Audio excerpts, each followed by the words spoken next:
Are you getting the most out of your sensitivity in-game? Well, in this video, we are going to be talking about high versus low sensitivity in Shatterline. And we are going to be figuring out which one is best and most effective in-game. But before we get started, if this video helped you out, be sure to click that like button and subscribe to my channel to see more of my Shatterline content. Also, be sure to stick until the end of the video because I'm going to be giving you important information about DPIs and how mouses work, which will certainly improve your game.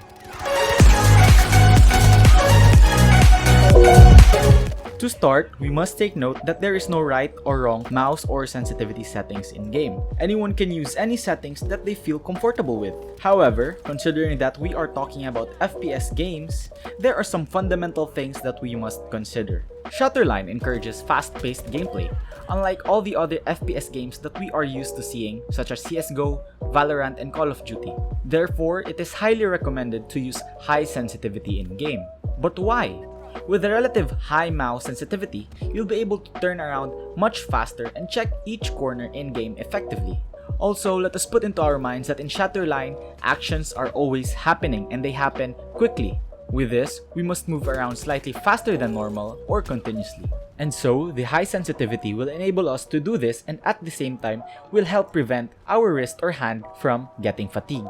However, this doesn't mean that we should increase our sensitivity too much. Remember, everything that is too much is bad for us. Even though we are using high sensitivity, we must be able to still move our mouse freely and at the same time hit our enemies consistently and simultaneously. So, the real challenge is finding the perfect balance between getting a high sensitivity and a consistent aim in game.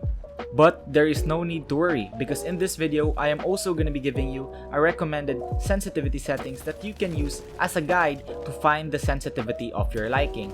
So, according to GameRave.com, after spending countless of hours in-game and making trials and errors, they found the perfect sensitivity range for mouse in Shatterline.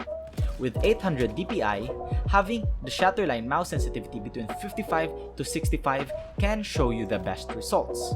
Also, going above the 66 to 75 range of sensitivity may improve your movement.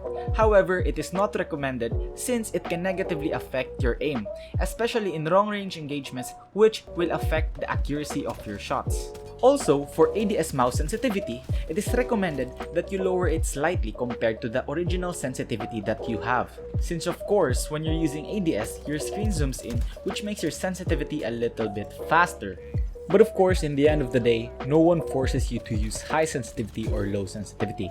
It all comes down to your comfort and to which you perform better. But for people out there who are still confused on how they should set their sensitivity settings, you can use this as a reference for which you can set your liking sensitivity. And as promised, I'm going to be sharing some important information that you can use when finding your mouse DPI. Now, a lot of arguments have been happening in the internet whether having a high DPI is great or does it really mess with your aim. And of course, an experiment has been done to prove something about this. And so in the test conducted by Optimum Tech, different brands of different mouses with different styles were used. And each of them was tested under the same conditions with different DPIs. Now after the test, getting the average of all the latencies from all the different mouses were gathered and put into an average. And looking into it, the higher the DPI that the mouse has, the lesser the latency it occurs. And so with this, it is a fact that with higher DPIs, we can play FPS games much better. And so you can refer to this photo provided by Optimum Tech. Also, I'll be leaving a link of the video that they created in the description down below so you can check it out as well. And so that would be it for today's video. Always remember that despite having the best settings in the world, without enough practice and time, you will never be that good in a game. And so as always, if this video helped you out and if you learned something from this video, be sure to click that like button and subscribe to my channel to see more of my Shatterline content. Thank you so much for staying until the end and see you again on my next one. Peace!